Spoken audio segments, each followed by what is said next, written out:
얼마 전 7월 7일부터 10일까지 도쿄 여행을 다녀왔습니다. 여권들을 살펴보니 이제까지 일본을 7, 8번 정도 가본 것 같더라고요. 자전거를 타고 오사카 도쿄 왕복 1500km를 여행해보기도 했고, 오토바이를 타고 일본 한 바퀴 5000km를 여행한 적도 있었긴 한데, 대부분 거리가 가깝고 비용이 적게 드는 곳을 위주로 가다 보니 막상 도쿄를 제대로 여행해 본 적이 없어서 언젠가 한 번은 가보고 싶다는 생각을 하곤 했습니다.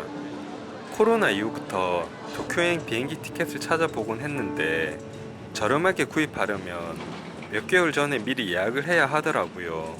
그래서 항상 고민만 하다가 다음에 가야지 하곤 했었는데요.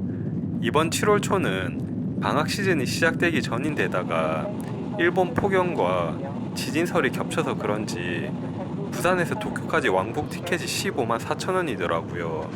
포인트 주는 것까지 감안해보면 한 15만 원 정도? 그 정도에 가능하길래 고민하다 결제하게 되었습니다. 비행기 창밖의 구름을 바라보면 와, 내가 정말 여행을 떠났구나 하는 그런 느낌이 가장 실감나기 시작하는 순간이 아닌가 싶네요.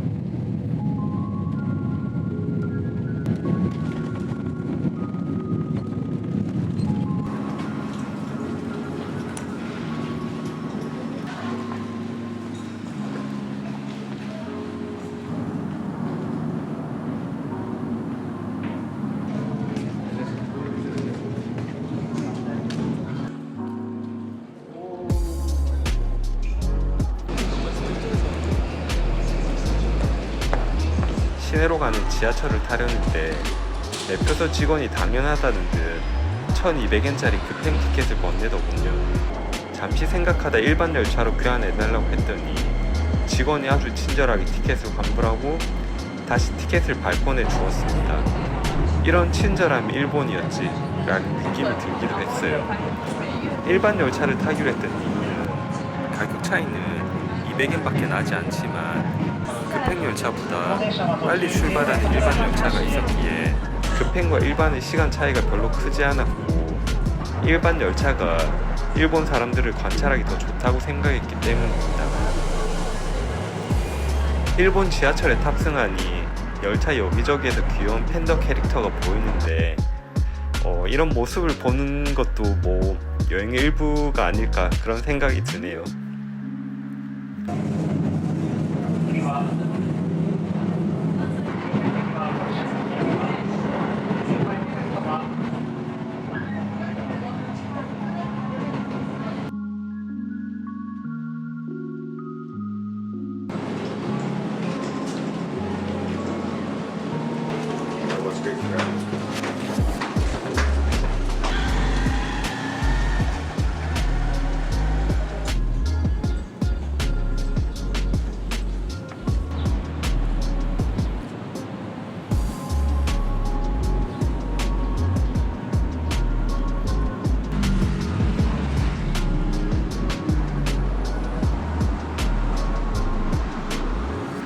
도쿄 시내에 도착한 첫날, 점심시간이 조금 지난 후에 일본의 대표적인 규동 체인점인 스키야에 갔습니다.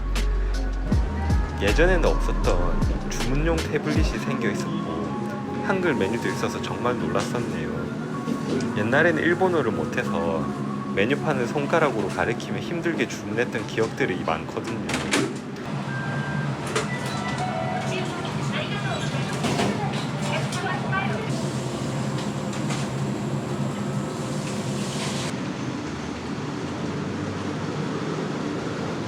일본을 국민 과자로 불리는 새우깡을 먹으며 거리를 걸었습니다.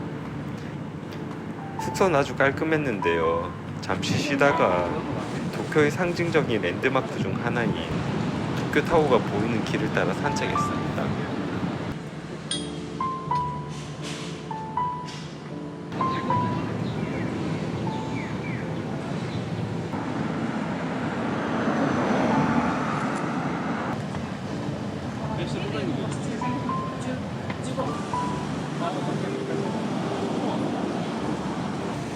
조저지에 도착했는데 이곳은 도쿠가와 쇼문 가문의 사찰로 종을 치는 모습이나 작은 돌인형들이 바람개비를 든 모습이 매우 인상적이었습니다.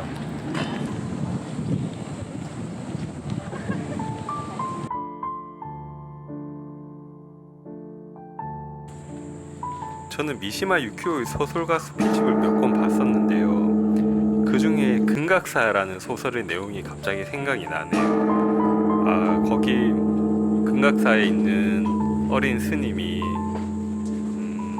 밤에 몰래 유흥업소에 놀러를 갔는데 거기 있는 마담이 그 어린 스님을 보고 너네 주지 스님도 어릴 때 여기 많이 왔다고 이야기하는 장면이 있는데 그냥 그런 글이 갑자기 생각이 나네요. 조조지 사찰의 작은 돌인형들은 태어나지 못한 아이를 잃은 부모들이 아이의 영혼을 보호하기 위해 세운 지조동상이라고 하네요. 지조상은 아직 태어나지 못한 영혼을 보호한다는 의미를 가지고 바람에 돌아가는 바람개비는 영혼의 안식과 순환을 상징한다고 합니다. 또한 도쿠가와 이에야스의 묘가 있어서 역사적으로도 매우 의미 있는 장소이기도 하고 도쿠가와 이에야스의 묘를 알리는 대문은 쇼군의 권위를 상징하는 카라몬문 스타일로 만들어졌다고 합니다. 역사적으로 의미 깊은 상징이라고 하네요.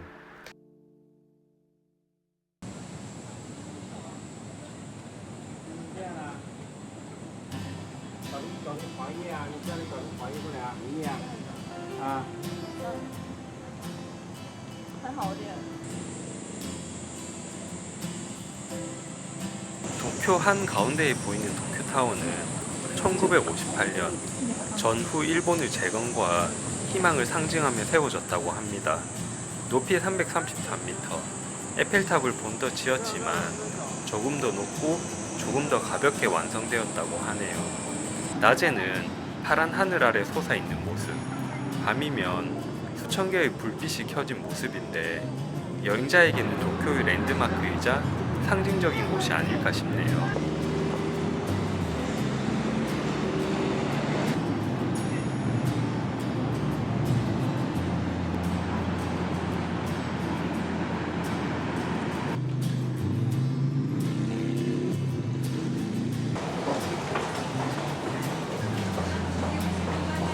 해질무렵 롯본기를 지나서 시부야 스크램블 교차로를 들렀습니다. 이곳은 하루 평균 약 50만 명이 건너는 세계에서 가장 붐비는 교차로로 유명하다고 하네요.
해가 지고 집으로 향하는 길에 거리에서 노래하는 젊은 남성 가수를 보기도 했습니다.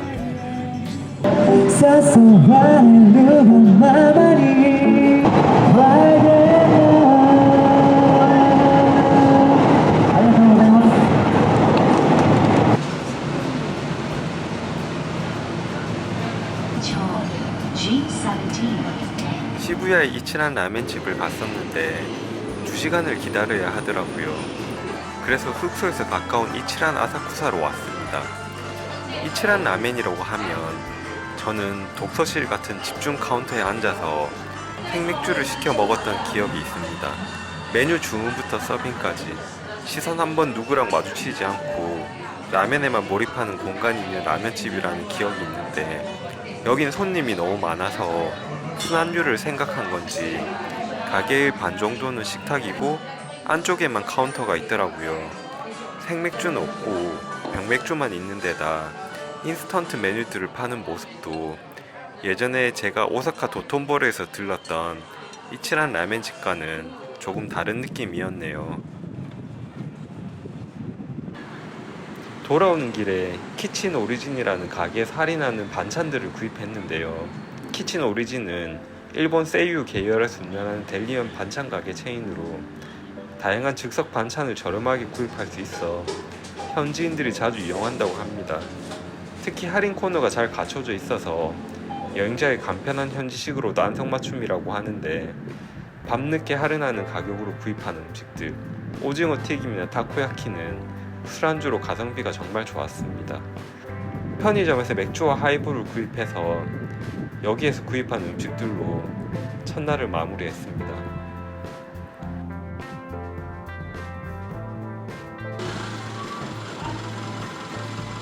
둘째 날은 전날 키친 오리진에서 사온 삼각김밥으로 아침을 먹고 지하철을 타고 우에노 공원으로 향했습니다. 우에노 공원은 도쿄에서 가장 오래된 공원 중 하나로 연꽃이 핀 호수와 역사적인 신사들이 어우러져 아름다운 풍경을 자아내고 있었습니다.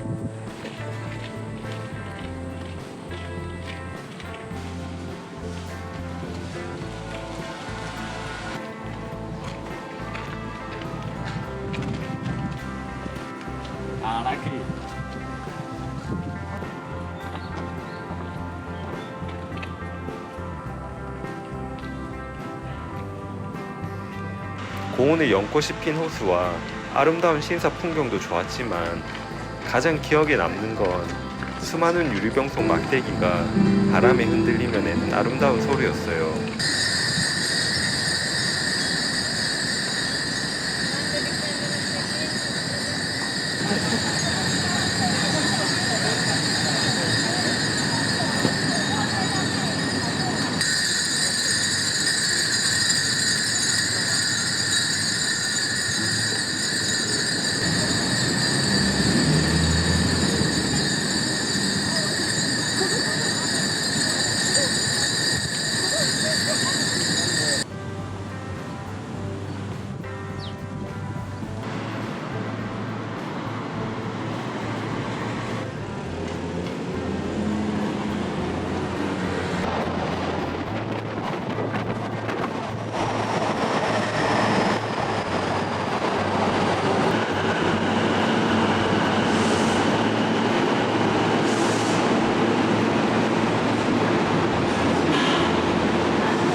그리고 지하철을 타고 이동하며 일본 사람들이 다양한 모습과 옷차림을 관찰했습니다.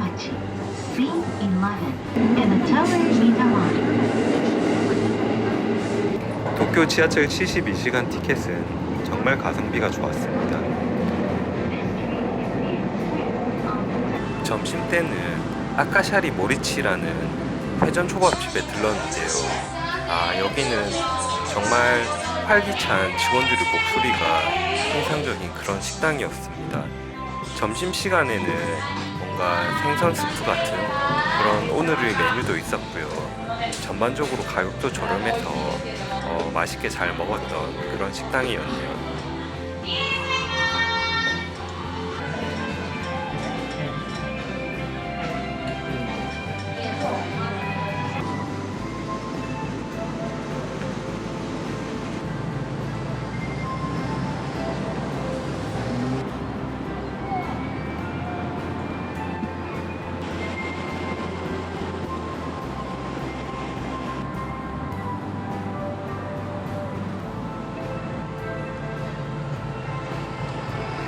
오후엔 일본의 황궁인 고쿄를 방문했습니다. 이곳은 과거 도쿠가와 막부의 중심이었던 에도성이 있던 자리, 지금은 일왕을 거처인 고코와 시민들의 산책 공간으로 사용되고 있습니다. 도쿄 도심에 있는 거대한 녹지 공간인 이곳은 해외 관광객들에게 정말 인기가 많은 것 같았습니다.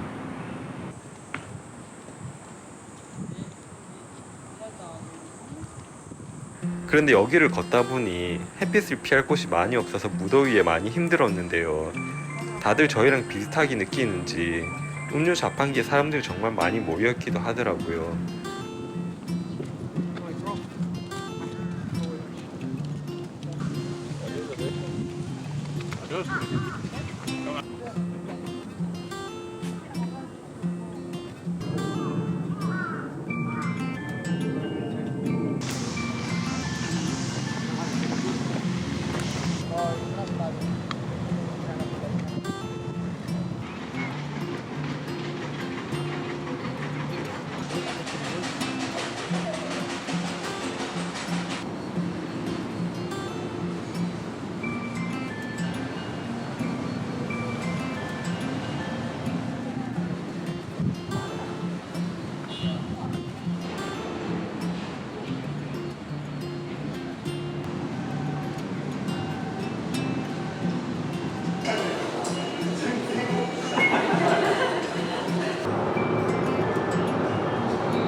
Arriving at Shin Ochanomizu C20 まもなく湯島です。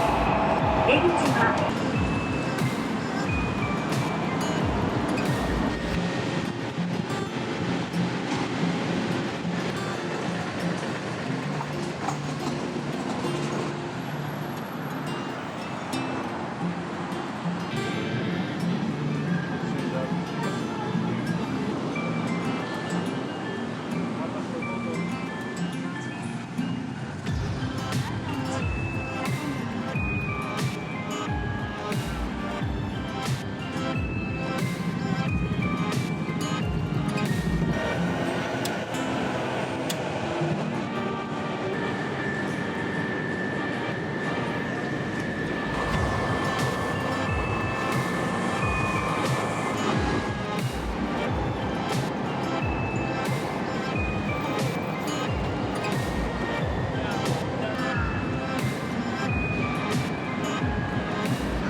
이렇게 갔더니 뭐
해질 무렵에는 긴자의 화려한 거리를 걸으며 오니즈카 타이거나 유니클로 같은 매장에 들러서 쇼핑도 했습니다.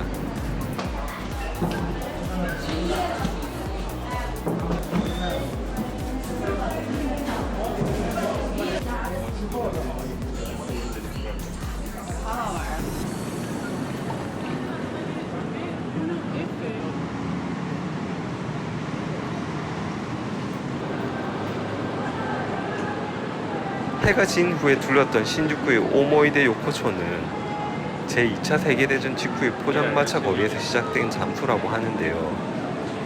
뭔가 소박한 분위기를 유지하고 있었습니다. 오모이데 요코초는 추억의 골목이라고 하는데 과거 럭키 스트리트라는 암시장이었고 소박하지만 정겨운 분위기가 여전히 많이 남아있는 곳이네요.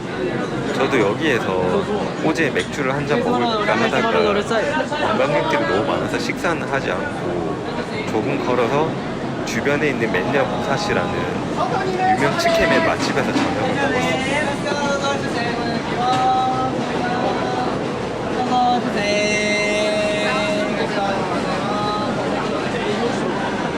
먹었습니다.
치케맨의 원조로 평가받는 맨야 무사시는 1996년 도쿄에서 시작된 라면 브랜드입니다.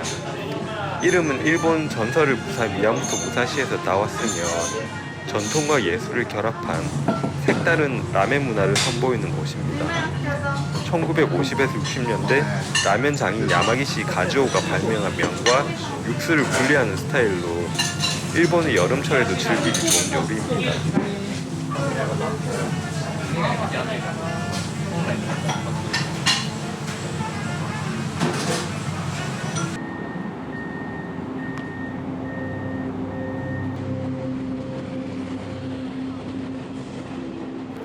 하늘촌을 걸어 지나면서 지하철을 타고 숙소로 돌아가는 길.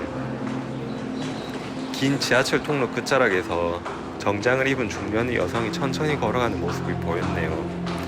발걸음엔 힘이 없었고 휘청거리며 터덜터덜 걷고 있었는데 손에 쥔 전화기 너머로는 지친 말투가 흘러나왔어요. 오늘 하루가 얼마나 길었는지 말하지 않아도 짐작되는 모습이었어요. 제가 본 일본은 깨끗하고 예쁘고 열심히 사는 사람들이 가득한 곳이었습니다.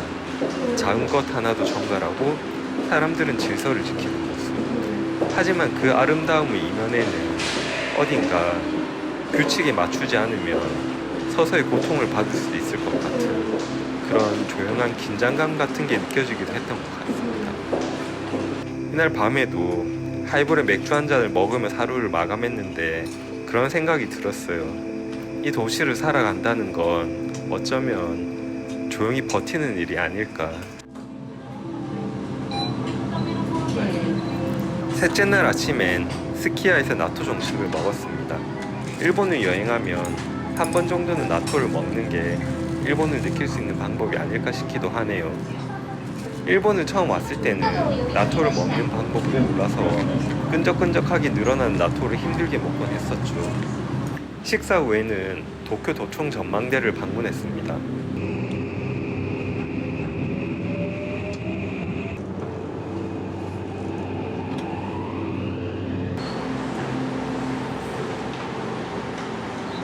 도쿄 도청 남쪽 전망대 45층에는 일본의 유명 현대 미술가 후사마 야요이가 디자인한 토초 오모이데 피아노, 메모리 피아노가 설치되어 있습니다. 공공 피아노라서 누구나 자유롭게 연주할 수 있고 도쿄 전경을 보며 음악을 연주할 수 있는 문화 교류의 장으로 자리 잡아 많은 관광객과 현지인이 찾는 명소라고 하네요. 저는 타이밍이 잘 맞았는지는 모르겠는데 공공 피아노를 연주하는 분위기가 전망대의 분위기와 너무 잘 어우러졌고 멋진 풍경이었습니다.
화요일 오전에 도청 입장 시간에 맞춰 피아노를 치기 위해 오신 분 같은데 정말 피아노를 좋아하시는 것 같았고 준비도 많이 해오신 것 같았습니다.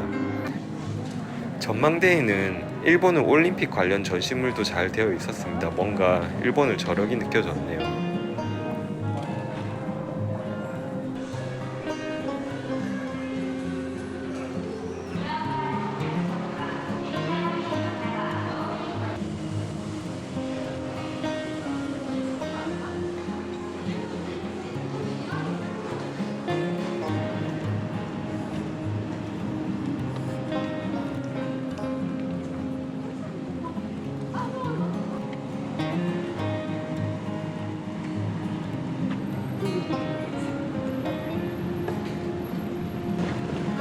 점심은 도쿄에서도 고급 돈가스로 유명한 마이센에 들렀습니다. 돈가스집 마이센은 도쿄 신바시에서 시작돼 고급 돼지고기의 부드러운 식감과 정갈한 서비스로 인기를 끌었다고 하네요. 내부는 정찬 레스토랑처럼 분위기가 고급스럽고 돈가스 본연의 맛을 중개하는 식당이라고 합니다. 제가 느끼기에도 음식도 분위기도 정말 최고였던 것 같네요.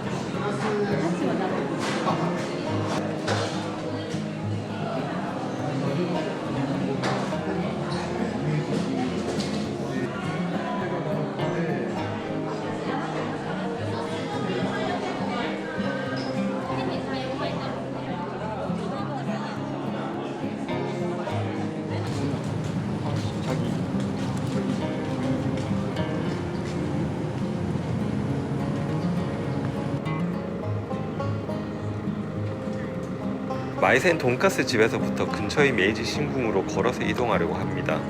여기는 부유해 보이는 동네인데 자전거로 아이를 픽업하러 온 엄마들의 모습이 저한테는 신기한 모습이었어요. 이것은 도시 중산층, 상류층 여성들이 교육마마, 교육마마로 불리는 일본 사회의 교육 중심 육아 문화를 반영한다고 하는 거라고 하네요. 도시 생활 속에서도 아이들의 안전과 교육을 중시하는 태도가 반영된 풍경이라는데 검소한 일본의 사회 분위기를 보여주는 것 같기도 합니다. こちらは日本維新と会の音北山手線1周6万歩歩くチャレンジを行っております。 메이지 신궁에 도착했습니다. 평화로운 숲과 건물들이 인상적이지만 우리 역사를 떠올리게 해서 처음엔 오지 않으려고 했습니다. 마이센에서 지도를 보다가 바로 근처에 있길래 그래도 어떤 곳인지 한편으로 궁금해지기도 해서 와보게 되었네요.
신사 안에서는 마치 시간이 멈춘 듯 제사를 지내는 전통 의식이 고요하게 이어지고 있었습니다.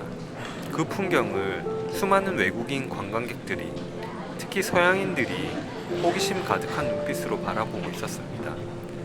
신사를 나설 때는 한 백인 관광객이 입구에서 환한 미소와 함께 90도로 깊숙이 인사를 하고 천천히 떠나는 모습을 보기도 했습니다. 아시아에서 일본은 비판의 대상이 되기도 하지만 유럽과 아메리카에서 일본을 바라보는 시선은 조금 다른 것 같습니다. 오랫동안 일본 문화들을 세계로 퍼뜨리고 꾸준하게 개발도상국의 봉사로 쌓아 올린 그들의 이미지는 생각보다 훨씬 크고 깊다는 것을 저는 50개국을 여행하며 느꼈던 적이 많습니다.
지하철역으로 향하던 길, 오랜만에 가리가리군을 사봤습니다.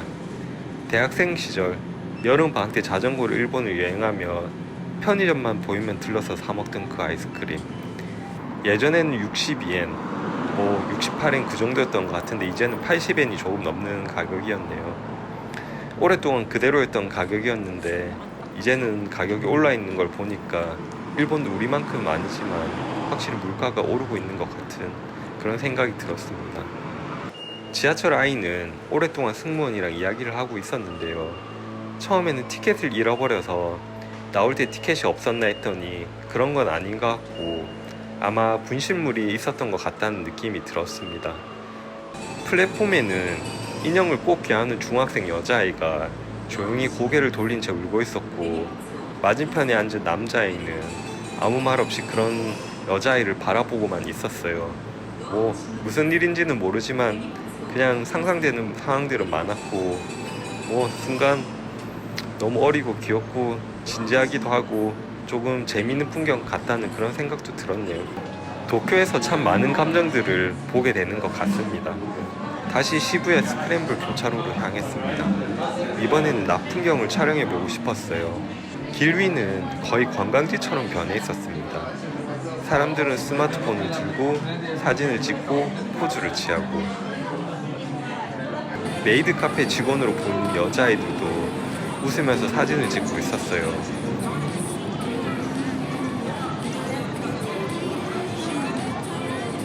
분명 그냥 길거리, 그냥 교차로 사거리인데 어쩌면 이 거리 전체가 무대인 것 같다는 생각도 들었습니다.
하치구 동상을 보고 난 뒤에 스카이트리도 볼 겸 센소지로 향했습니다. 스미다강 너머로 보이는 스카이트리는 2012년 방송 전파를 송출하기 위해 세워졌지만 이제는 도쿄의 새로운 랜드마크가 됐다고 하네요. 높이 634m, 세계에서 가장 높은 전파탑이자 일본에서 가장 높은 건축물이고, 도쿄타워가 추억이라면 스카이트리는 미래를 상징하는 곳이라고 합니다. 여기는 도쿄에서 가장 오래된 사찰 센소지입니다. 서기 628년 스미다강에서 금빛 관세음 보살상이 발견되며 이곳의 역사가 시작되었다고 하네요. 붉은 등불이 인상적인 가미나리몬을 지나면 약 250m 길이의 나카미세 거리가 펼쳐집니다. 이곳은 수백 년 동안 순례객과 여행자들이 기념품과 간식을 사던 길목입니다. 하지만 주변 식당들은 가격에 비해 많이 아쉬웠어요. 초밥집에 들렀는데 비싼 가격에 비해 맛과 분위기가 별로인 관광지 식당 느낌이라서 빨리 나왔고, 결국에는 센소지를 돌아보다가 집으로 가는 길에 이치란 라멘을 다시 한번 들리기로 했습니다.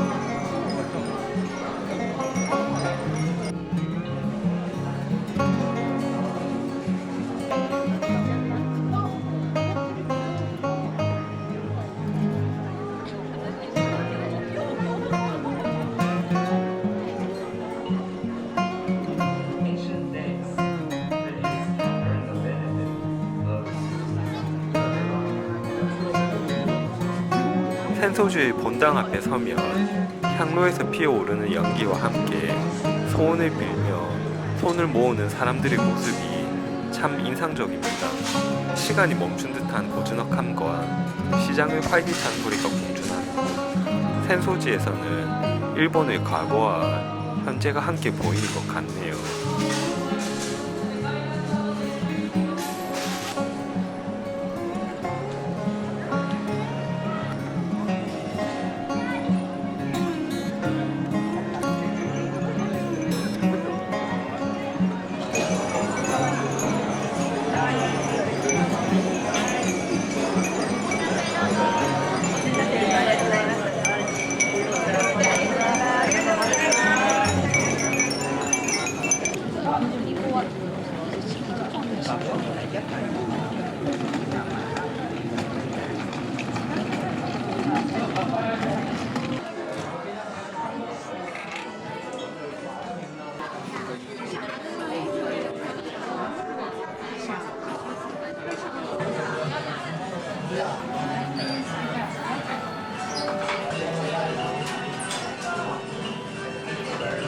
The next station is Honjo Anumabashi.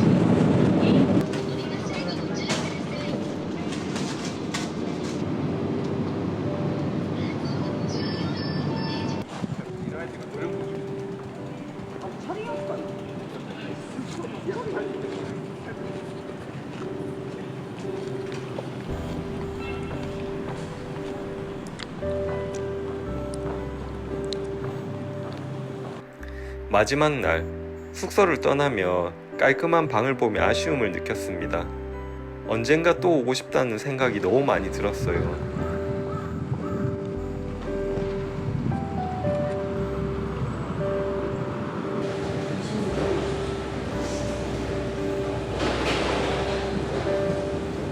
공항으로 돌아갈 때는 그냥 일찍 가서 마음 편하게 비행기를 기다리는 게 좋을 것 같아서 급행 티켓을 샀습니다.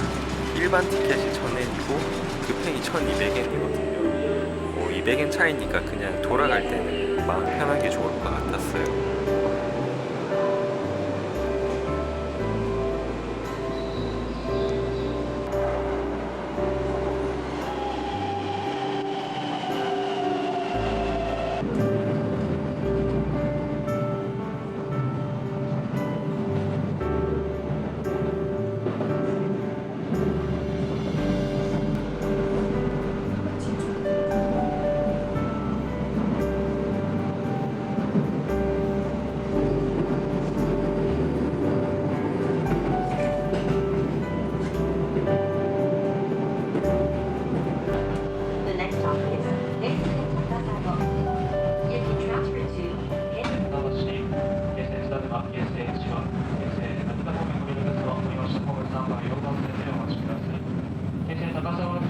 しますとに止まります。こちら新州又駅北北分秋山には止まりません。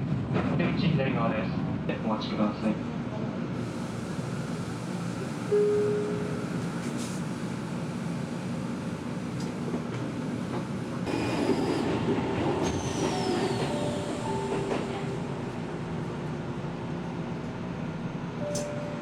途中の停止駅は東の新浜口千葉ニュータウン15銀の日本みたい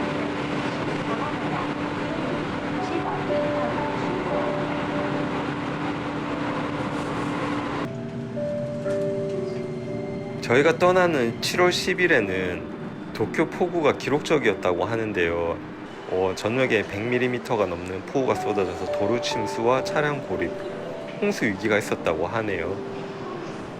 저녁 시간대 정전 및 비상 사이렌도 울렸다고 하는데 그 이후에도 일주일 정도 장마가 이어졌다고 하더라고요. 저희는 아슬아슬하게 날씨가 맑은 기간 동안 여행을 다녀왔는데요. 지금 생각해보면 그래도 운이 조금 많이 따랐던 그런 여행이 아닐까 싶네요. 공항에 도착해서는 로쿠진 한 병을 기념품으로 구입했고 도쿄의 하늘을 바라보며 마지막 아쉬움을 남겼죠.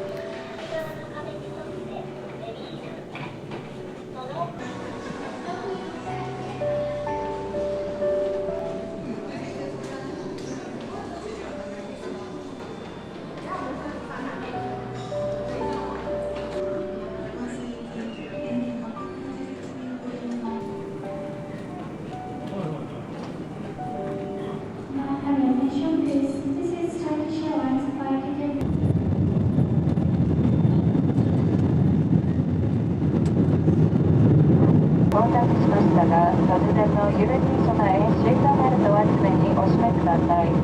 お客様の中で発熱、咳、 3박 4일 도쿄. 짧았지만 여운은 길게 남을 것 같습니다. 창밖 하늘 아래로 멀어지는 도시를 보니 이번 여행이 끝났다는 게 서서히 느껴지네요. 이번에 담은 도쿄의 풍경과 순간들이 오래도록 마음속에 머물면 좋겠습니다.